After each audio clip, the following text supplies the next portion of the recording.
नमस्कार दोस्तों, कैसे हैं आप लोग। उम्मीद करता हूँ मस्त होंगे, स्वस्थ होंगे। तो आपका फिर से स्वागत है हमारे जो जो सीरीज चल रही है 10 कदम हिंदी के लिए, जो विशेष हम प्रश्न लेकर आ रहे हैं और प्रश्न के साथ जो हम अपनी कई उसके पीछे अवधारणाएं हैं उनको समझ रहे हैं। ठीक है, अभी तक हमने बहुत सारी क्वेश्चन किए हैं और आज भी हम 10 प्रश्न करेंगे और ये जो 10 प्रश्न है दो हिस्सों में होगा। ठीक है ना, 5 और 5।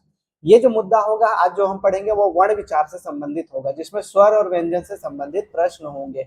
और मानिए ना मानिए, ये ऐसे प्रश्न होंगे जो कहीं ना कहीं परीक्षा में 100% पूछे जाने की संभावना के साथ है। ठीक ना। और ये जो प्रश्न है, ये जो तमाम तरीके के जो प्रश्न या परीक्षाएं हो रही हैं, ठीक है ना, जैसे कि व्यापम की परीक्षाएं हो गई जिनमें हिंदी पूछी जा रही है। आगे जो आपकी पुलिस की परीक्षा होने वाली है, जो एसआई भर्ती परीक्षा होने वाली है, उसमें भी जो है आपकी, ठीक है, ये हिंदी जो वेटेज है उसमें से भी एक ना एक प्रश्न देखने मिलने की संभावना है। तो चलिए बिना टाइम गवाते हुए हम लोग क्या करते हैं, आज के 10 प्रश्नों को सॉल्व करते हैं। ठीक है, तो ये जो 10 प्रश्न होंगे ये हमारे आज बहुत महत्वपूर्ण होने वाले हैं। साथ ही साथ इस बात का ध्यान रखा जाए कि ये जो हमारे मुख्य रूप से जो 10 प्रश्न है ये वर्ण विचार से संबंधित होंगे। ठीक ना। और वर्ण विचार संबंधित जो प्रश्न है उसमें उसको जानने से पहले हमें यह जानने की जरूरत है कि वर्ण क्या होता है। ठीक ना। पहला जो प्रश्न है उस पर कूदने से पहले हम एक बार वर्ण क्या होता है उसको फटाक से समझ लेते हैं। ठीक है, तो देखिए वर्ण क्या होता है। वर्ण भाषा की सबसे छोटी इकाई है। इन सारी चीजों को याद रखिएगा। भाषा की सबसे छोटी इकाई क्या है? भाषा की सबसे छोटी इकाई, भाषा की सबसे छोटी इकाई हमारी वर्ण है। ठीक है, क्या है? वर्ण है। या ध्वनि की सबसे छोटी इकाई वर्ण होती है। जैसे कि मेरे को लिखना है राम, ये एक शब्द है। अगर मैं इसका वर्ण विच्छेद करूं तो मेरे को क्या मिलेगा? र हलंत आ धन म हलंत और अ। एक बड़ा मस्त चीज पढ़ा था अभी, मतलब जो इंस्टाग्राम में ऐसे ही स्क्रॉल करते हुए आ जाता है ना, कि दो लोग थे, दो लवर थे। ठीक, उसमें लड़का बोलता है कि मैं व्यंजन की तरह बनना चाहता हूँ, तुम स्वर की तरह हमेशा मेरे साथ रहना। मैं व्यंजन की तरह बनना चाहता हूँ, तुम स्वर की साथ तरह हमेशा मेरे साथ रहना। ऐसा क्यों कहा होगा? क्योंकि जितने भी व्यंजन होते हैं उनमें कोई ना कोई स्वर उनके साथ, जैसे ये रा लिखा है या र लिखा है, तो यहाँ देखेंगे तो ये र के पीछे में क्या एक व्यंजन लगा हुआ है। ठीक उसी तरीके से अगर म लिखा है तो म के पीछे भी एक स्वर लगी हुई है, माफ कीजिएगा यहाँ पर भी स्वर है। ठीक है, तो हर एक व्यंजन को बोलने के लिए हमें किसी ना किसी स्वर की आवश्यकता होती ही है। ठीक उसी तरीके से जीवन में चलने के लिए हमें अपने साथ एक सहगामी, ठीक ना, की जरूरत होती है। तो आइए, तो वर्ण समझ आ गया। वर्ण के दो प्रकार है, मतलब वर्णों को दो हिस्से में हम बांटते हैं, एक तो स्वर और एक व्यंजन। एक स्वर और एक व्यंजन। एक छोटा सा प्रश्न है आपसे कि बताइए स्वरों की संख्या कितनी है? स्वर की संख्या कितनी है? दो तरीके से, स्वर की कुल संख्या कितनी है, दूसरा, और स्वर की संख्या। अगर केवल संख्या बोलता है तो कितना लिखेंगे, और कुल संख्या बोलता है, कुल संख्या, कुल मतलब टोटल संख्या, तो जब टोटल बोलेगा तो 13 और केवल संख्या बोलेगा तो 11। ठीक ना। ओके, और व्यंजन बोले तो व्यंजनों की संख्या हमारे पास 33 है। इतना याद रखिएगा। बहरहाल इधर जो हमारा प्रश्न है उसको ध्यान दीजिए। तो ये क्या कहता है प्रश्न में, ये जो प्रश्न है ये देखिए जेआरएफ वगैरह में सारी जगहों पर, ये यूपी की कई सारी परीक्षाओं में पूछा गया है, जेआरएफ में पूछा है कि स्वर ध्वनियों के वर्गीकरण, मतलब जो हमारे स्वर हैं जितने अ आ ई ई उ री ए ओ औ, ठीक ना, ये हमारे जो स्वर हैं उनके संबंध में कथनों पर विचार करना है। और ये प्रश्न ऐसे वैसे प्रश्न, ये सारे उस तरीके के प्रश्न है जो अभी आज का ट्रेंड है। ठीक ना, आज की परीक्षाओं में पूछे जाती हैं। तो बोल रहा है जीव की उत्पत्ति के भाग पर, मतलब जीव में जब हम बोलते हैं ऐसे प्रश्नों को, तो मैं बोलता हूँ कोई पढ़ा भी ना रहे तो भी बना सकता है। कैसे बना सकता है? बस बोल के देखिए। जीव के हिसाब से ये जो ई और ई है, ठीक है, ई और ई है, ये मुख के अग्र भाग, अग्र स्वर है, अग्र स्वर है। बोल के देखिए, ई ई ई ई। जो जीभ है मुंह के आगे साइड आ रहा है ना, तो बिल्कुल पहला वाला जो हमारा क्या होगा, पहला जो होगा हमारा सही होगा। पहला जो विकल्प हमारा होगा वो सही होगा। दूसरा बोलता है मुख विवर, मतलब मुख के खुलने के आधार पर, आ ए, ठीक ना, मुख विवर मतलब खुलने के आधार पर क्या बोलता है, ओ और ए, ओ और ए, ओ और ए। ये क्या है? अर्ध विवृत स्वर है। अर्ध विवृत स्वर क्या होता है? ये ऐसे स्वर होते हैं, ध्यान दीजिए, ये ऐसे स्वर होते हैं जिनको बोलने में हमारा जो मुख होता है वो आधा खुलता है। ए, देखिए पूरा नहीं, आ बोलते हैं तो पूरा खुलता है मुंह, ठीक है, लेकिन जब ए और ओ बोलते हैं तो हमारा जो मुंह है आधा खुलता है, ए ओ, ठीक है, इस तरीके से। तो ये क्या होंगे? अर्ध विवृत, मतलब मुख के खुलने के आधार पर ये अर्ध विवृत है, याद रखिएगा इस चीज को। फिर ये ओष्ठों की स्थिति के आधार पर उ और उ वृत्त मुखी स्वर है। अब देखिए वृत्त, वृत्त मुखी मतलब मुख का शेप कैसा बनना चाहिए? वृत्त बनना चाहिए, मतलब गोला बनना चाहिए। ऊ जैसे बोलते हैं ना लड़की लोग आजकल सेल्फी लेने के लिए आउ ऊ ऐसे ऊप करते हैं ना, क्या करते हैं, जो भी करते हैं कुकुर की तरह, ठीक है, तो उस तरीके से ठीक है, तो ये क्या है? वृत्त मुखी स्वर है ना, ऊ ऊ वृत्त बन रहा है, तो बिल्कुल ये वाला भी हमारा क्या होगा? सही होगा, तीसरा भी हमारा सही होगा। तो इस हिसाब से बी जो हमारा होगा वो क्या होगा? इसका उत्तर होगा बी जो हमारा सही उत्तर होगा। अगला प्रश्न, अगला प्रश्न देखिए, व्यंजन के संबंध में ये जो अगला प्रश्न है, ठीक है, इसके संबंध में, व्यंजन के संबंध में ध्यान देंगे। व्यंजन के संबंध में, एक सेकंड मैं इसको बढ़ा देता हूँ। व्यंजन के संबंध में क्या कहता है कि परीक्षा कहाँ भाई? ले सीजीपीएससी का है, ठीक है, सूची 1 और सूची 2 दिया है। ये रहा सूची 1 उच्चारण स्थल। अच्छा देखिए हमारा जो मैं बोला ना, हम केवल प्रश्न नहीं करेंगे, प्रश्न के पीछे जो तरीके हैं, किन तरीकों से या किन अवधारणाओं से ये प्रश्न बने हैं वो देखेंगे, ठीक है। तो हमारे पास जो व्यंजन है, व्यंजन मैंने कितना बताया कि वो 33 है, ठीक है। 33 को भी हमने कई भागों में बांटा है। सबसे पहले होते हैं स्पर्शी व्यंजन। स्पर्शी व्यंजन, अच्छा स्पर्शी व्यंजन क्या होता है?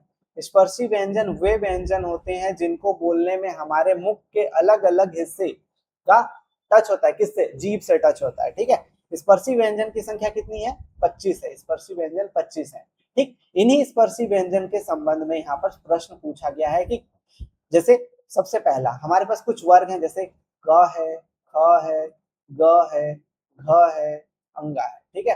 ठीक उसी तरीके से च छ ज झ इया, फिर ट ठ ड ढ अड़ा, फिर त थ द ध न, फिर प फ प भ म, ठीक ना। तो ऐसे 1 2 3 4 5 5 हमारे पास, और हर एक में 5 5 50 25 हो गया, ठीक ना। तो 25 स्पर्शी व्यंजन है।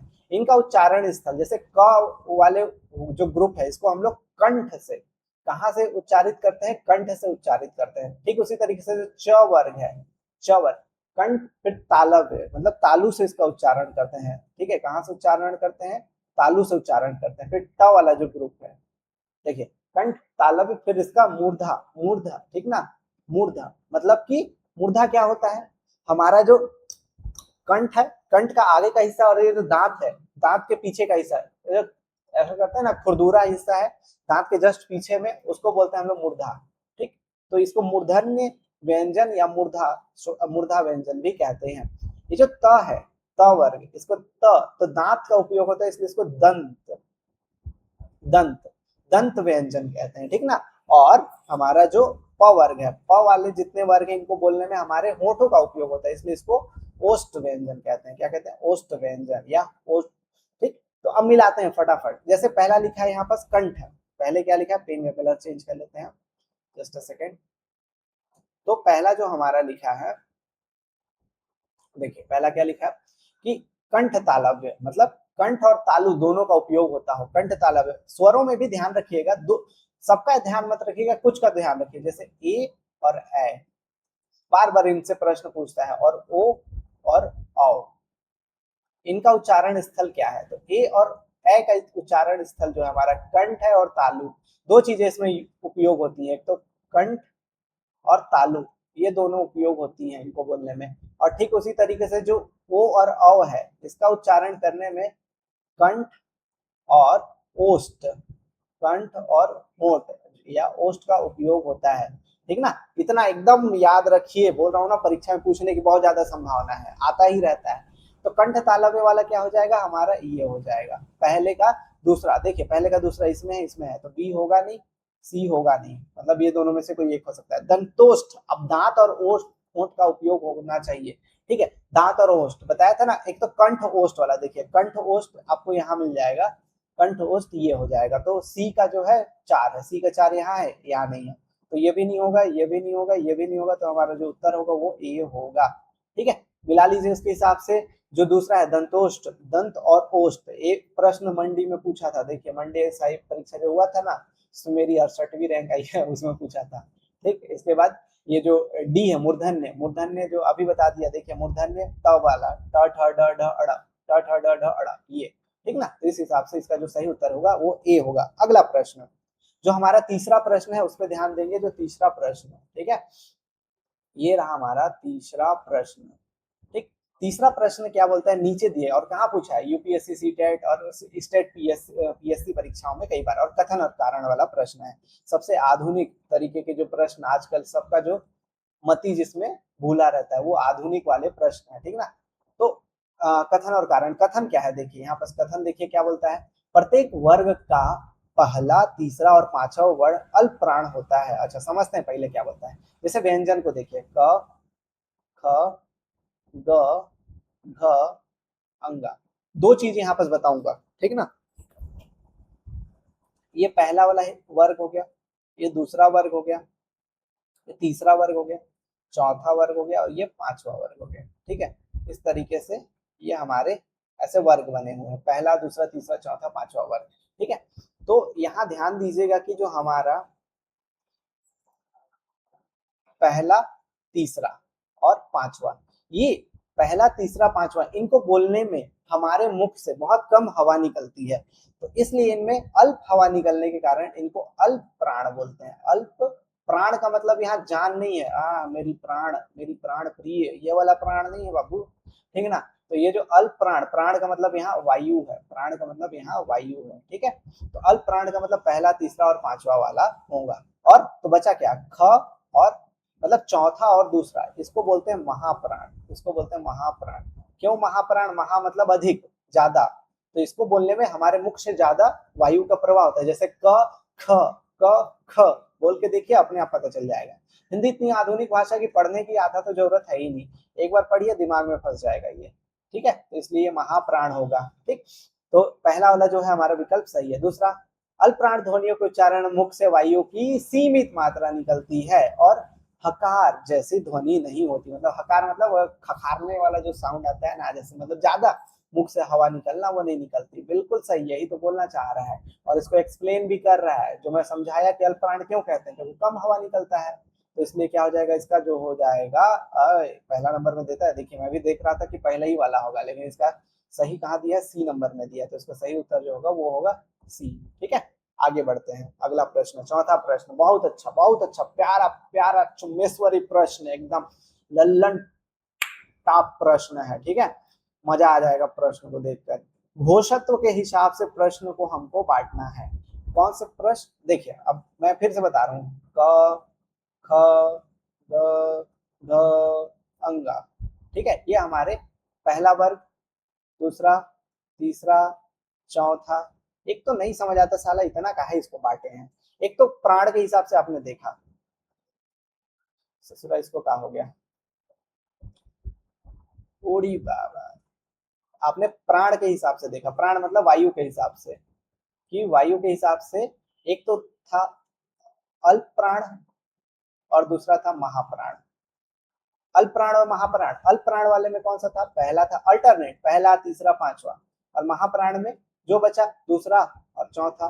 ठीक है, ये, लेकिन अगर हम मतलब गले में जो कंपन होता है उसको बोलते हैं घोषत्व, ठीक ना, वाइब्रेशन, देखिए लिखा भी है, तो उसके हिसाब से जब बांटते हैं, घोषत्व के हिसाब से बांटते हैं, घोषत्व के हिसाब से, तो ये भी दो बटते हैं। एक तो जो कंपन करता है, ठीक ना, तो उसको सघोष या घोष बोलते हैं, घोष बाबू, घोष बाबू, उसको बोलते हैं सघोष या घोष, सघोष या केवल घोष व्यंजन बोलते हैं। और जिसमें घोषत्व मतलब वाइब्रेशन नहीं होता है, जिन वर्णों को बोलने में वाइब्रेशन नहीं होता है हमारे गले में, उनको बोलते हैं अघोष। ठीक है, तो ध्यान रखिएगा, जो अघोष होते हैं वो पहला और दूसरा होता है, ठीक, और जो सघोष होते हैं वो तीसरा, चौथा और पांचवा, ये सघोष है। देखिए, तो पहला, दूसरा क्या होगा, अघोष होगा, ठीक है, तीसरा, चौथा और पांचवा ये क्या होगा, सघोष होगा, स घोष होगा। ठीक है।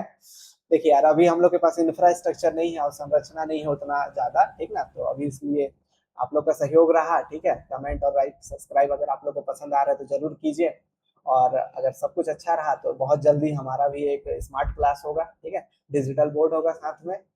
चलिए, बहरहाल यहाँ क्वेश्चन पढ़ते हैं हम लोग। क्या बोलता है कि व्यंजन ध्वनियों के घोषत्व के हिसाब से या घोषक के आधार पर अघोष वर्ण, मतलब हमको किसको खोजना है, पहला और दूसरा, पहला और दूसरा। देखिए ग ग ये देखिए ग तीसरा वाले में है, यहाँ नहीं होगा, ठीक। क है, ख है, ठीक है, च है, छ है, ट है, ठ है, बिल्कुल हो सकता है। ड पांचवा वाला है, नहीं होगा, इसमें सब पांचवा दिया है, नहीं होगा। य र ल व ये तो होंगे ही नहीं, ठीक ना, यहाँ ध्यान दीजिए। अच्छा, य र ल व जो है इनको ध्यान दीजिएगा, इनको हम लोग बोलते हैं अंतस्थ व्यंजन, इनको बोलते हैं हम लोग अंतस्थ व्यंजन, अंतस्थ व्यंजन, ठीक ना। ये सारे के सारे जो होते हैं ये सघोष व्यंजन होते हैं, सघोष व्यंजन होते हैं, ठीक है, सघोष व्यंजन होते हैं। इस चीज को भी छोटा सा अगर ध्यान रखना चाहे तो रख सकते हैं, बस छोटी सी चीज है। अगला प्रश्न और इस हिस्से का आखिरी प्रश्न है, ठीक है, क्योंकि एक और भाग दूंगा मैं इसमें जिसमें 6 से लेकर 10 प्रश्न और होंगे, ठीक है। इसमें स्पर्शी संघर्षी, अच्छा स्पर्शी और संघर्षी आ जाते हैं। स्पर्शी व्यंजन के बारे में बात किया जा रहा है। स्पर्शी संघर्षी व्यंजन के आधार के संबंध का सही कूट, अच्छा देखते हैं क्या बोलता है। पहला, इनका उच्चारण करते समय वायु अंग विशेष को स्पर्श तो करती है लेकिन अंत में घर्षण के साथ बाहर निकलती है। बिल्कुल देखिए, स्पर्शी भी है और संघर्षी भी है, मतलब स्पर्श भी करेगा, जैसे कि श हो गया, श हो गया, ठीक है, और एक जो हमारे पास और श है, ठीक है। इनका सीक्वेंस ये नहीं है वैसे, फिर भी ये जो हमारे 3 स है इनको ध्यान दीजिए। तो इनका उच्चारण, तो ये क्या है, स्पर्श व्यंजन है, स्पर्शी व्यंजन, ठीक। स्पर्शी के साथ संघर्षी भी है, ठीक है, संघर्ष भी दिखाते हैं, ठीक। इसको दोनों के मध्य में रखा जाता है, हालांकि मैं तो 25 बताया था, उस 25 में नहीं आता, इसको अलग से संघर्षी व्यंजन हम लोग बोलते हैं। तो इनको पहला बिल्कुल सही बोल रहा है, इसी को तो डिफाइन करना चाह रहा है, ठीक है। च छ ज झ स्पर्शी संघर्षी व्यंजन है, च छ ज झ नहीं, कहाँ से ये हो गया, ठीक। इधर देखिए, श श ह श, ये बताया था ना अभी, ये वाला श श श, तो ये भी क्या होंगे, सही होंगे, ठीक ना। तो ये होगा इसका पहला और तीसरा, पहला और तीसरा मतलब बी वाला जो होगा इसका सही उत्तर होगा। तो ये हमारे आज के मुख्य मुख्य जो हमारे 5 प्रश्न थे, ठीक है।